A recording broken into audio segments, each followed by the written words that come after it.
আসসালামু আলাইকুম রহমতুল্লাহ। প্রিয় শিক্ষার্থী, আমি তোমাদের সাহাব স্যার। আজকে আমরা বিজ্ঞানের নতুন একটি বিষয় নিয়ে কথা বলবো। নতুন কারিকুলামের নবম শ্রেণীর বিজ্ঞানের জিনতত্ত্ব এবং বংশগতিবিদ্যা। এটা আশা করি আল্লাহর রহমতে সবাই ভালো আছো। আজকে যে বিষয়টা নিয়ে কথা বলবো জিনতত্ত্ব। আসলে জিনটা জিনিসটা কি? জিনটা হচ্ছে উদ্ভিদ বা তার মানব দেহের বিভিন্ন যে চরিত্রগুলো আছে তার বৈশিষ্ট্যগুলোকে সে প্রকাশ করে। এরা ডিএনএর একটা অংশ হয়ে আছে। এরা মূলত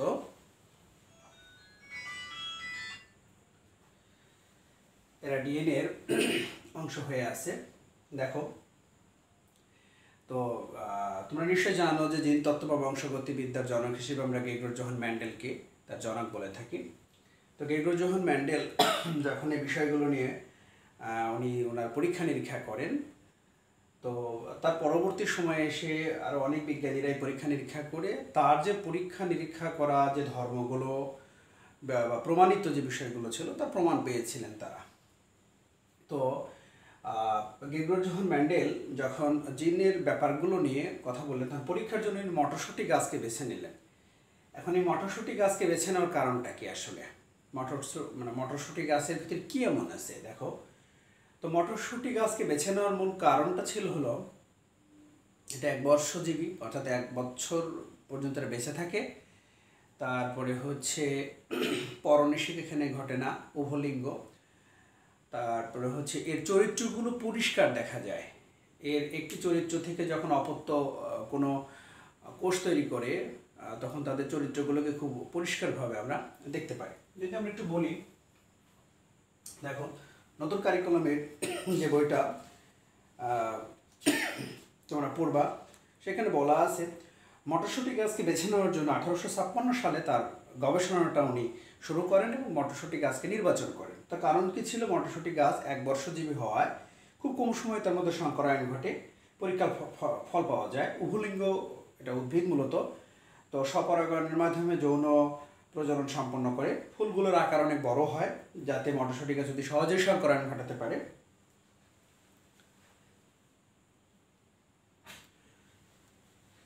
এটি একটি বিষয়। আর একটি বিষয় হলো পুংস্তবক স্ত্রীস্তবকগুলোকে ঘিরে দলমণ্ডল এমনভাবে সাজানো থাকে যেন পরিনিষেকের সম্ভাবনা না থাকে।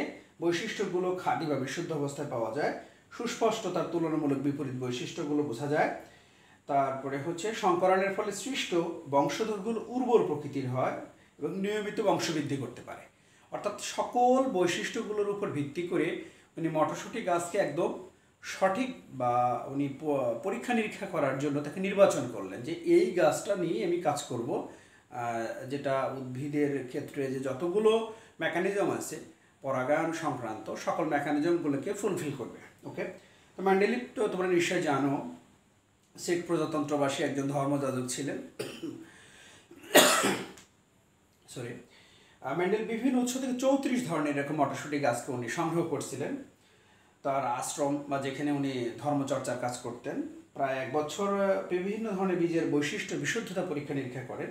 তো পরিশেষে তিনি দেখেন যে কী কী লক্ষ্য করলেন আসলে এই 1 বছরের মধ্যে 34 প্রজাতির যে মটর গাছের যে সংকরায়ন উনি ঘটালেন।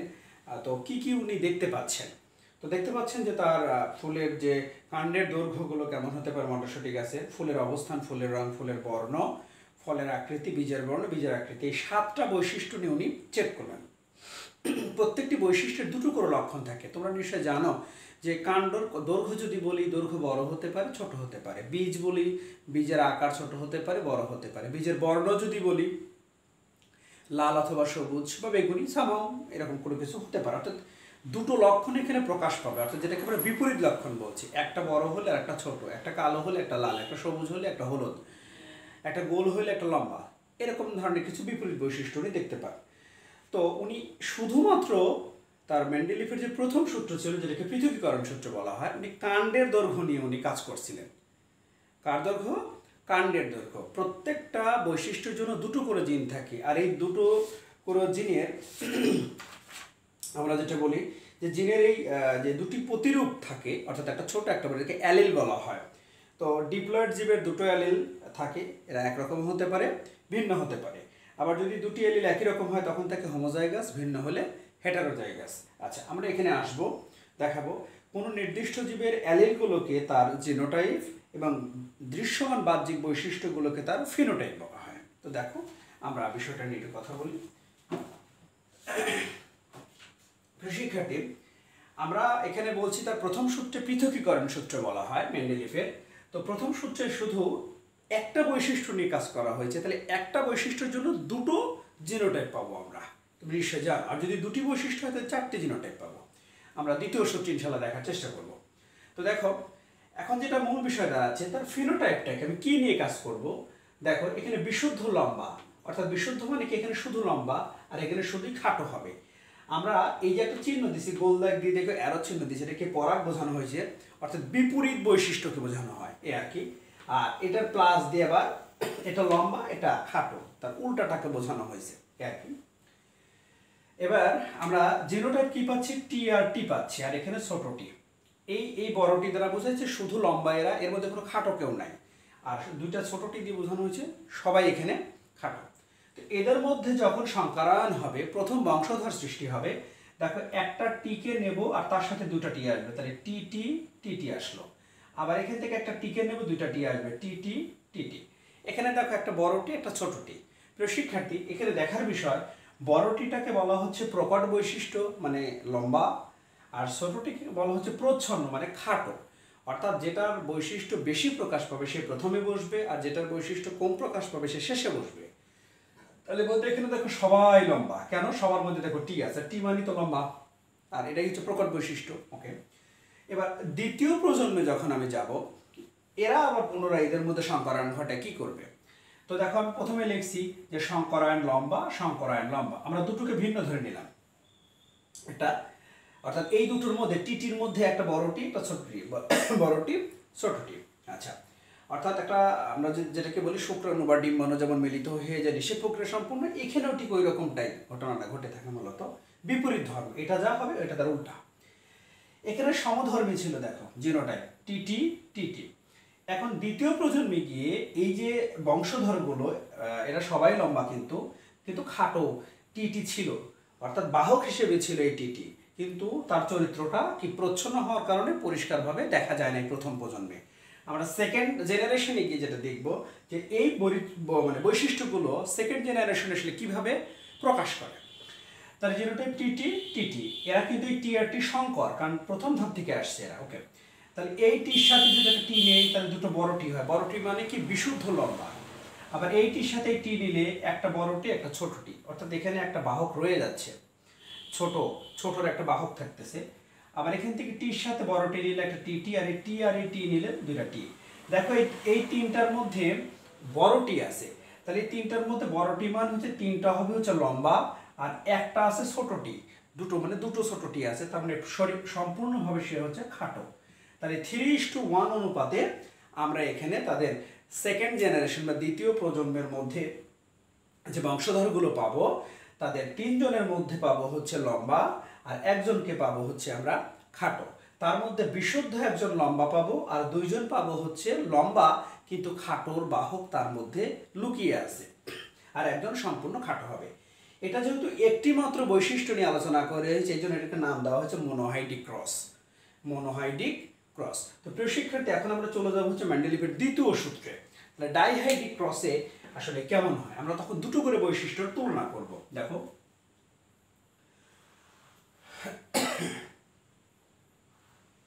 তাহলে আমরা এখানে যা যা পাচ্ছি একটু দেখে আসি। দেখো তাহলে আমরা এখান থেকে লিখবো হচ্ছে মেন্ডেলিফের হচ্ছে দ্বিতীয় সূত্র, বা এটাকে স্বাধীন সূত্র বলা হয়, বা স্বাধীনভাবে মিলনের সূত্র বলা হয়। এর একটা নাম হচ্ছে স্বাধীনভাবে মিলনের সূত্র, মিলনের সূত্র। Okay fine. এখন আমরা দুটো করে বৈশিষ্ট্য নেব, ঠিক আছে? আমরা দুটো করে বৈশিষ্ট্য নেব। একটা বৈশিষ্ট্য আমাদের হবে হচ্ছে হলুদ এবং গোল বৈশিষ্ট্য আসবে। দেখো তারা যেভাবে নিচে আমি ওইভাবেই বোঝানোর চেষ্টা করি, হলুদ এবং গোল বর্ডে। তাহলে ওরা যেটা নিচ্ছে যে হলুদ যেটা হবে যে হলুদ যদি একটি বৈশিষ্ট্য হয় তার যেটা জিনোটাইপ হবে তাহলে YRY, আর এই হলুদ আবার হচ্ছে গোল, তাহলে এর সাথে আবার কি আছে, গোল আছে, তাহলে হলুদ কালারের বীজ হবে এবং তার সাথে আবার কি নেব আমরা, সেটা গোলাকার, তাহলে এই গোলাকার হলে সেটাকে আমরা ধরতেছি আর এবং আর, হলুদ এবং গোল, তাহলে হলুদের জন্য YY আর গোলের জন্য হচ্ছে আর বড় হাতের এরা। আচ্ছা, এরা প্রকট বৈশিষ্ট্যের এরা।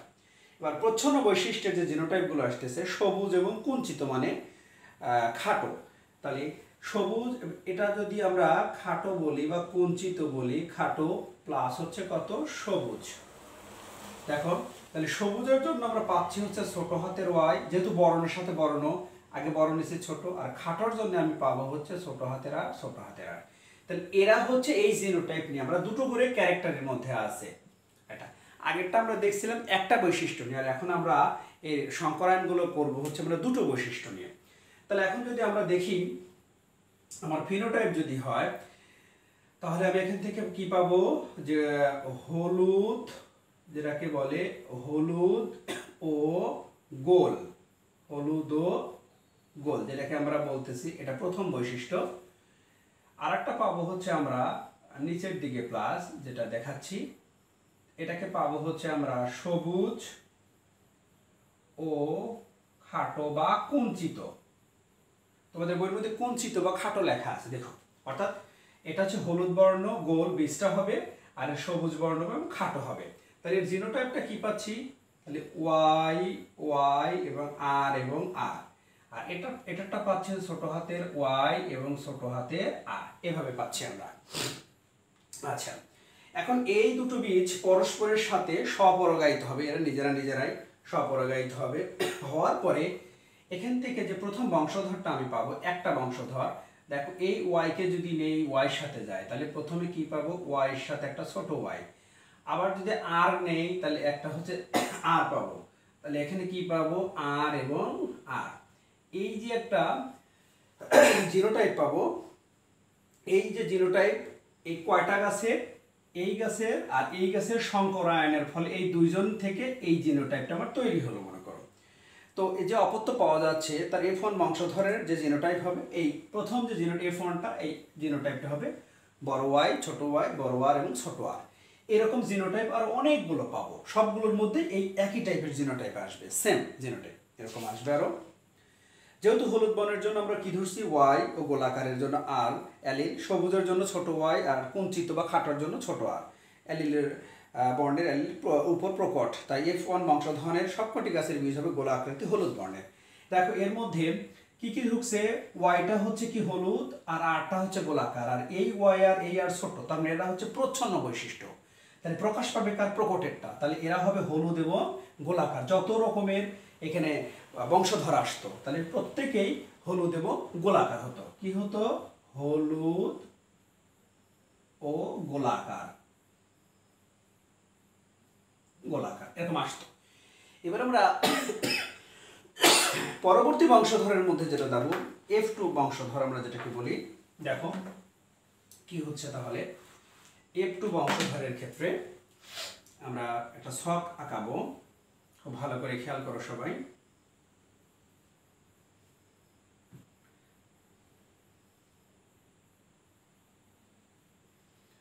দেখো এখান থেকে আমি একটু লিখি, আমার ঘর লাগবে হচ্ছে 4টা করে, 1 2 3 4।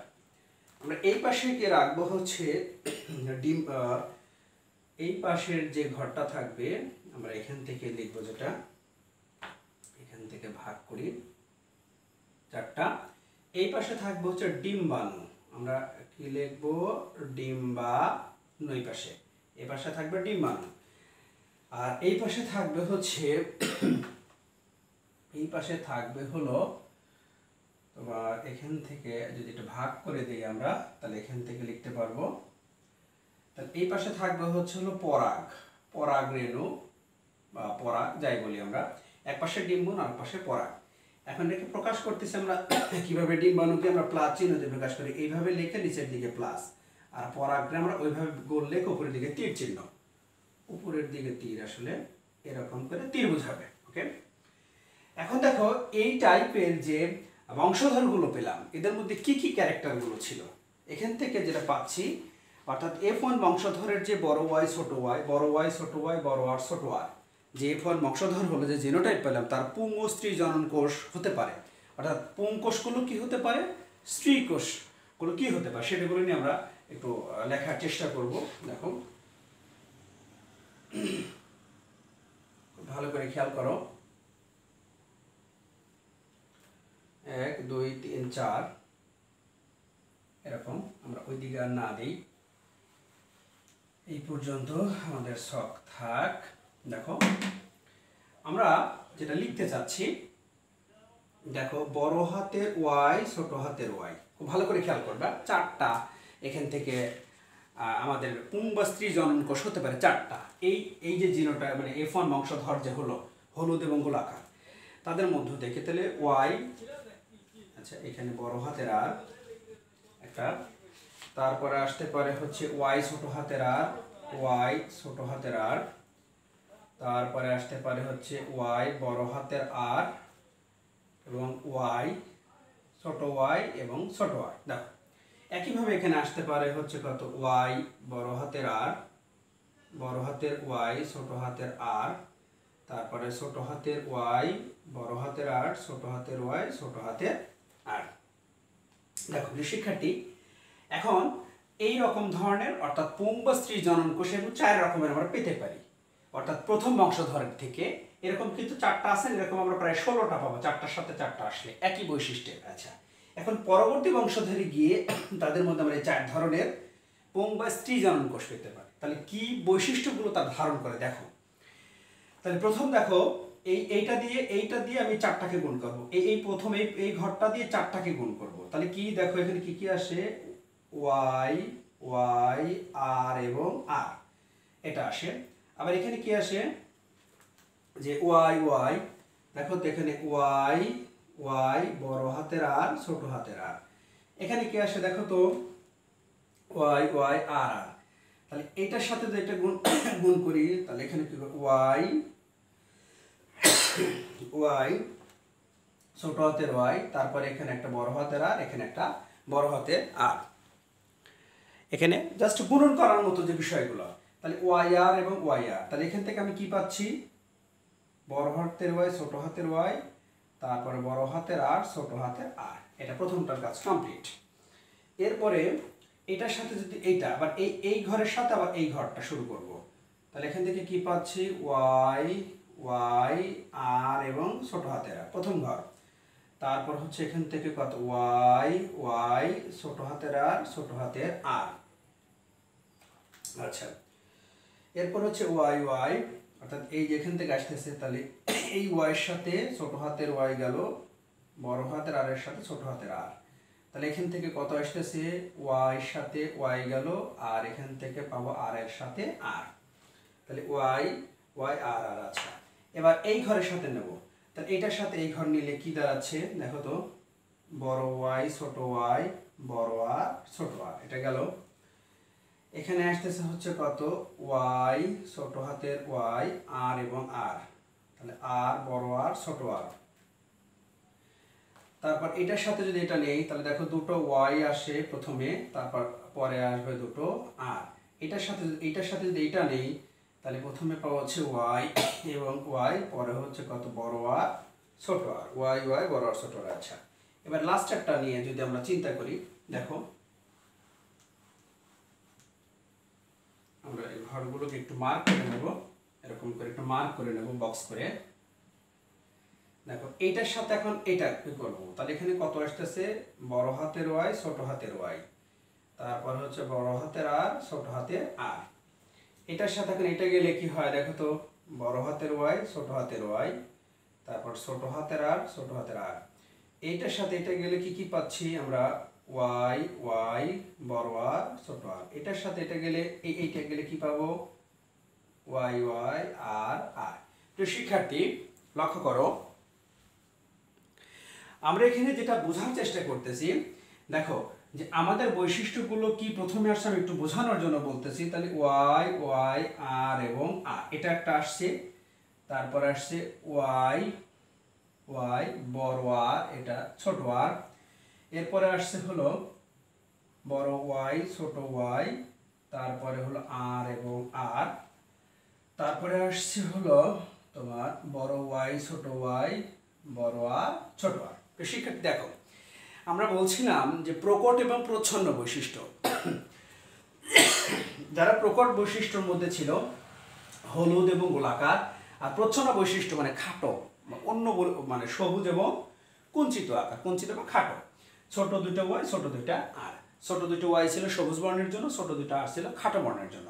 এখন দেখো তো এখানে সবাই কি হয়ে গেল, বড় দুটো ওয়াই বড় দুইটা আর, তাহলে সবাই গোলাকার সবুজ। আমরা আগেই জিনোটাইপ লিখে রাখছিলাম যে বড় দুটো ওয়াই হচ্ছে হলুদ বর্ণের জন্য, আর দুটো আর হচ্ছে জিনোটাইপ হচ্ছে গোলাকারের জন্য, তাহলে এরা সবাই হচ্ছে হলুদ গোলাকার। এর মধ্যে দেখো তো হলুদ আর গোলাকার, ছোট হাতের আর আসছে একবার এবং এটা প্রচ্ছন্ন বৈশিষ্ট্য, তাহলে এটাও হবে কি হলুদ গোলাকার। এর মধ্যেও দেখো বড় ওয়াই একবার ছোট আর মানে বড় আর দুইবার, ছোট ওয়াই একবার, এটাও কি প্রকট বৈশিষ্ট্য। এর মধ্যে প্রচ্ছন্ন বৈশিষ্ট্য একবার, তাহলে এটাও প্রকট হলুদ গোলাকার।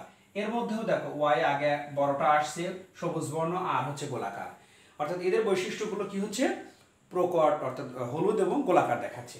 এখন দেখো যতগুলোর মধ্যে বড় ওয়াই বড় আর আসবে, তুমি নিশ্চিতভাবে বলবা যে এটা হচ্ছে ওই ওয়াই বড় আর দ্বারা যে বৈশিষ্ট্য প্রকাশ করছে আমরা জিনোটাইপের, ওই বৈশিষ্ট্য হবে, অর্থাৎ যেটা হলুদ এবং গোলাকার হবে। এখন প্রশ্নটা হচ্ছে যে এই জায়গায় দেখো যে দুটো ছোট ওয়াই আসছে, এখানে আসছে কত তোমার ছোট দুটো ওয়াই আসছে এবং আর আসছে, ডাবল আর আসছে। তাহলে এই জায়গাটাতে আমরা যেটা বোঝাচ্ছি, ছোট দুটো ওয়াই থাকলে কি হয়, সবুজ বর্ণ হয়, বুঝছো, সবুজ বর্ণ, এবং দুটো আর থাকলে কি হয়, বড় আর গোলাকার। তাহলে এই ঘরে হবে হচ্ছে কি সবুজ বর্ণ গোলাকার, এই ঘরেও হবে কি সবুজ বর্ণ গোলাকার। ভালো করে খেয়াল করো, এই ঘরেও হবে সবুজ বর্ণ গোলাকার, কারণ দুটো ওয়াই দ্বারা আমরা সবুজ বর্ণকে বুঝিয়েছি, আর আর দ্বারা বোঝা হচ্ছে গোলাকার।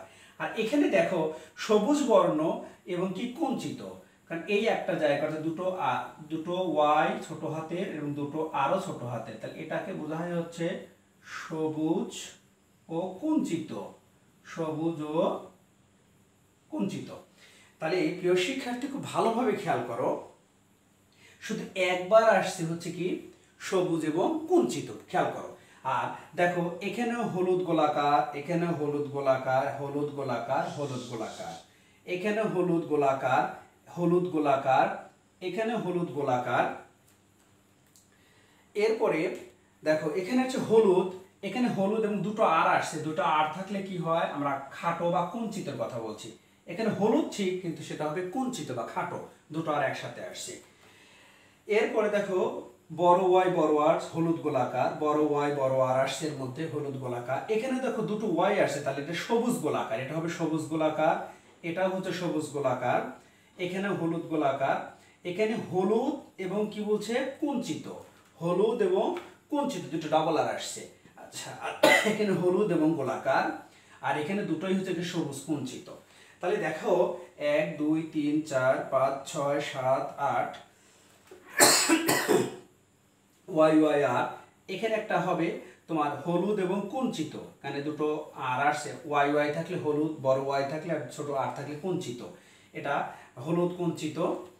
তারপরে আমরা পাচ্ছি ওয়াই ওয়াই আর, এখানেও পাবো হচ্ছে আমরা হলুদ কুঞ্চিত, এখানে হলুদ কুঞ্চিত, এই তো।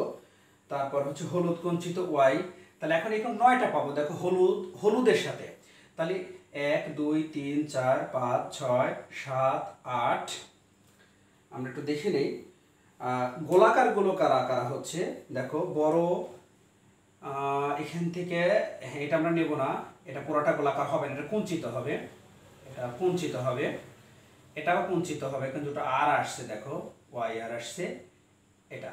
তাহলে এখন আমরা কয়টা পাচ্ছি, এটাও কুঞ্চিত হবে, কিন্তু এটা সবুজ, এটা হচ্ছে হবে হলো কি সবুজ বর্ণ, এটা ছোট ছোট মানে ছোট দুটো ওয়াই আসছে।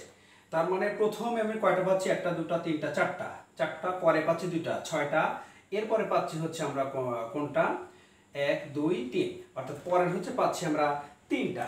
তাহলে 1 2 3 4 5 6 7 8 9, তাহলে আমি 9টা পাচ্ছি হচ্ছে হলো মানে গোল ও সবুজ, গোল ও সবুজ এরকম পাচ্ছি আমি 9টা। আচ্ছা, এরপর আমরা কুঞ্চিত হলুদ পাচ্ছি, না সরি, গোল ও হলুদ, এটা হলুদ না আসলে, গোল ও হলুদ এরকম পাচ্ছি আমি 9টা। এরপর আমরা পাচ্ছি কুঞ্চিত পাচ্ছি হচ্ছে কয়টা, একটা দুটো তিনটা।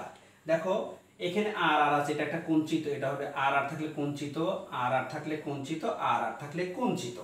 তার মানে আমি কুঞ্চিত আকার পাচ্ছি হচ্ছে কয়টা, কুঞ্চিত ও ওয়াই ওয়াই আছে দেখো সবগুলোর মধ্যে হলুদ, কুঞ্চিত ও হলুদ এরকম পাচ্ছি আমি 3টা। দেখো এরপর আমি পাচ্ছি সবুজ এবং গোলাকার। দেখো সবুজ এবং গোলাকার, তাহলে ওয়াই এর কারণে সবুজ আর আর এর কারণে হচ্ছে গোলাকার। তাহলে এখান থেকে এটা একটা, এটা একটা, এইটা একটা, তাহলে 3টা। তাহলে একটা হচ্ছে কি গোল ও সবুজ, গোল ও সবুজ এরকম পাচ্ছি আমরা 3টা। ভালো করে খেয়াল করে দেখো। আর আমরা একটা পাইছি কি কুঞ্চিত এবং সবুজ, তাহলে কুঞ্চিত এবং সবুজ, কুঞ্চিত ও সবুজ পাইছি একটা। সব মিলে দেখবা প্রিয় শিক্ষার্থী এখানে তৈরি হবে হচ্ছে 16টা বংশধর এখানে পাওয়া যাবে। এই 16টা বংশধরের মধ্যে 9টার মধ্যে গোল এবং হচ্ছে তোমার হলুদের বাহক মানে প্রকট বৈশিষ্ট্য প্লাস বাহক থাকবে। তারপরে 3টার মধ্যে আছে কুঞ্চিত হলুদ, গোল ও সবুজ, এগুলোর মধ্যে বাহক আছে। কিন্তু একদম পিওর যেটা সবুজ আর কুঞ্চিত, একদম লাস্ট যেটা ছোট দুটো ওয়াই ছোট দুটো আর সবুজ এবং কুঞ্চিত হবে, তার একবার সব মিলে আমি প্রজন্ম পাবো কয়টা, 16টা প্রজন্ম আমি বৈশিষ্ট্য পাবো। এখানে কিন্তু আমরা দুটো বৈশিষ্ট্য নিয়ে কাজ করছিলাম, একটি ছিল হলুদ এবং গোল আর একটা ছিল সবুজ এবং কুঞ্চিত বা খাটো। প্রিয় শিক্ষার্থী এটাকে স্বাধীনভাবে মিলনের সূত্র বলা হয়। দেখো এরা নিজেদের মধ্যে, আমরা যেটা বোঝানোর চেষ্টা করলাম যে এই বৈশিষ্ট্য দিয়ে এই 4টাকে গুণ করব, এই বৈশিষ্ট্য দিয়ে এই 4টাকে গুণ করব, ওই ঘরে লিখব, এই বৈশিষ্ট্য দিয়ে এই 4টাকে গুণ করে এই বরাবর লিখব, এই বৈশিষ্ট্য দিয়ে এই 4টাকে গুণ করে এই ঘর দিয়ে লিখব। এর মধ্যে যেখানে বড় ওয়াই আসবে মনে রাখবা সেটা হচ্ছে কি হলুদ, বড় ওয়াইয়ের জন্য কি হবে জিনোটাইপ হলুদ। আর যেখানে বড় দুটো আর আসবে সেটা হচ্ছে গোলাকার। আর যেখানে ছোট দুটো ওয়াই আসবে সেখানে আমরা বলবো হচ্ছে সবুজ, আর ছোট দুটো আর থাকলে সেটা বলবো কুঞ্চিত বা খাটো। এখন দেখো লাস্টের স্টেজে দুটো ছোট ওয়াই আর দুটো ছোট আর, তার মানে দুটো ছোট ওয়াই মানে সবুজ বর্ণ ধারণ করবে, আর দুটো ছোট আর মানে হচ্ছে কুঞ্চিত বা খাটো বর্ণ ধারণ করবে, এটা বোঝাবে। তো প্রিয় শিক্ষার্থী দেখো এটাকে বলা হয় ডাইহাইড্রিক ক্রস সংকরায়ন, অর্থাৎ এখানে দুটো করে বৈশিষ্ট্য নিয়ে পরীক্ষা নিরীক্ষা করা হয়েছে। আর আগেরটা প্রথম সূত্র বা পৃথকীকরণ সূত্র সেটা পরীক্ষা করা হয়েছিল একটি জিনোটাইপ বা একটি বৈশিষ্ট্য নিয়ে। তো প্রিয় শিক্ষার্থী বিজ্ঞানী গেগর জোহান মেন্ডেল এই বংশগতির যে এই যে বিদ্যা নিয়ে আলোচনা করেছিলেন, যার কারণে তাকে বংশগতিবিদ্যার জনক বলা হয়। পরবর্তীতে উদ্ভিদের এই যে মেকানিজমগুলো ঘটলো, প্রথম প্রজন্ম, দ্বিতীয় প্রজন্ম, পরবর্তীতে বৈশিষ্ট্যগুলো স্থানান্তরিত হচ্ছে এক প্রজন্ম থেকে আর এক প্রজন্মে, তখন এই ধারণাটাকেই পরবর্তীতে মানব দেহের উপরে প্রয়োগ করা হয়। সেখানে তোমার ভালো অর্থাৎ লম্বা ভালো বৈশিষ্ট্যের একটি ছেলের সাথে রোগে আক্রান্ত একটি মেয়ের যদি বিবাহ দেওয়া হয় তাহলে তার যে 4টি প্রজন্ম তৈরি হবে সেখানে সবাই হচ্ছে ওই রোগের বাহক হবে, কিন্তু কেউ রোগী না। একইভাবে পরবর্তীতে দ্বিতীয় প্রজন্মে যদি তাদের আবার এই ধরনের সংকরায়ন ঘটানো হয় তখন তার মধ্য থেকে তার 3টি সন্তান ভালো হবে, একটি সম্পূর্ণ ভালো, দুটো তার রোগের বাহক হিসেবে কাজ করবে, আর একটি রোগাগ্রস্ত সন্তান হবে। তো এই ধারণাটাকে কাজে লাগিয়েই মানব জগতের উপরেও এই পরীক্ষা নিরীক্ষাগুলো করে একটি গুরুত্বপূর্ণ সাফল্য অর্জন করা গেছে। তো শুরুর দিকে মটরশুঁটি গাছ নিয়ে উনি পরীক্ষা নিরীক্ষাগুলো করেছিলেন। আর মটরশুঁটি গাছকে কেন পরীক্ষা করার জন্য নির্বাচন করা হলো, শুরুর দিকে কিন্তু বৈশিষ্ট্যগুলোকে আমরা বলার চেষ্টা করেছি। তো যখন একটা বৈশিষ্ট্য নিয়ে আলোচনা করা হয় তখন তাকে বলা হয় মনোহাইড্রিক ক্রস সংকরায়ন, আর যখন দুটি বৈশিষ্ট্য নিয়ে আলোচনা করা হয় তখন তাকে ডাইহাইড্রিক ক্রস সংকরায়ন বলা হয়। তো প্রিয় শিক্ষার্থী জিন তত্ত্ব বলতে মূলত যে মানব দেহের যে কত রকমের চরিত্রর যে পরিবর্তনগুলো হয় মূলত এই ধরনের জিনোটাইপগুলোর পরিবর্তনের মধ্য দিয়েই প্রকাশ পায় বৈশিষ্ট্যগুলো, এবং যেটা ডিএনএর মধ্যে অবস্থান করে। তোমরা নিশ্চয়ই জানো যে ডিএনএর মধ্যে 4টি মূল উপাদান থেকে অ্যাডিনিন, থায়ামিন, গুয়ানিন আর সাইটোসিন। আর এই অ্যাডিনিন, থায়ামিন, সাইটোসিন, গুয়ানিন বা সাইটোসিন এরা হচ্ছে নাইট্রোজেন ঘটিত হচ্ছে এক ধরনের ক্ষার, যাদেরকে আমরা বলতে পারি যে পিউরিন এবং পাইরিমিডিন ক্ষার। যাদের মধ্যে দ্বিবন্ধন আছে তারা পিউরিন ক্ষার, যাদের মধ্যে ত্রিবন্ধন দ্বারা গঠিত তারা পাইরিমিডিন ক্ষার। এই ক্ষারগুলো মূলত হচ্ছে কি প্রোটিন থেকে আসার, প্রোটিন থেকেই প্রাণের অস্তিত্ব তৈরি হয়, তোমরা নিশ্চয়ই জানো। আর মানবদেহের জন্য 20 প্রকারের অ্যামাইনো অ্যাসিড থাকে, যার 11 প্রজাতি মানবদেহের সংশ্লেষ তৈরি করতে পারে, আর বাকি 9 প্রজাতি আমাদের খাবার গ্রহণের মধ্য দিয়ে পেতে হয়। আর এইগুলোই হচ্ছে মানবদেহের নতুন একটি প্রাণের সঞ্চার করবে এবং সেখান থেকেই তার চরিত্রগুলোর একটা বহিঃপ্রকাশ ঘটবে। তো এটা উদ্ভিদ দিয়ে বিজ্ঞানী ম্যান্ডেল দেখিয়েছিলেন, পরবর্তীতে মানবদেহ এটার একটি সাফল্যমণ্ডিত একটি পরীক্ষা নিরীক্ষা চালানো হয়েছিল, যার ফলাফল খুব ভালো ছিল। আমরা বিভিন্ন রোগে আক্রান্ত রোগীদের পরবর্তী বংশধরগুলোর বৈশিষ্ট্য কেমন হবে বা তারা বাহক হবে না রোগে আক্রান্ত হবে, অনেক কথা সেখানে আসবে। তো আশা করি এই বিষয়গুলো একটু বুঝে বুঝে একটু যদি লিখতে পারো, এই যে বোর্ডের মাধ্যমে দেখালাম না, এই যে বৈশিষ্ট্যগুলো জিনোটাইপ ফিনোটাইপ, একে সেকার বোর্ড বলা হয়ে থাকে। তো আজ এ পর্যন্তই, ভালো থাকো। বিষয়টি একটু জটিল, তবে বাসায় একটু খাতায় তুলে প্র্যাকটিস করলে ইনশাল্লাহ 2-1বার লিখলে সহজ হয়ে যাবে। তো আজ এ পর্যন্তই, ভালো থাকো। আসসালামু আলাইকুম ওয়া রাহমাতুল্লাহ।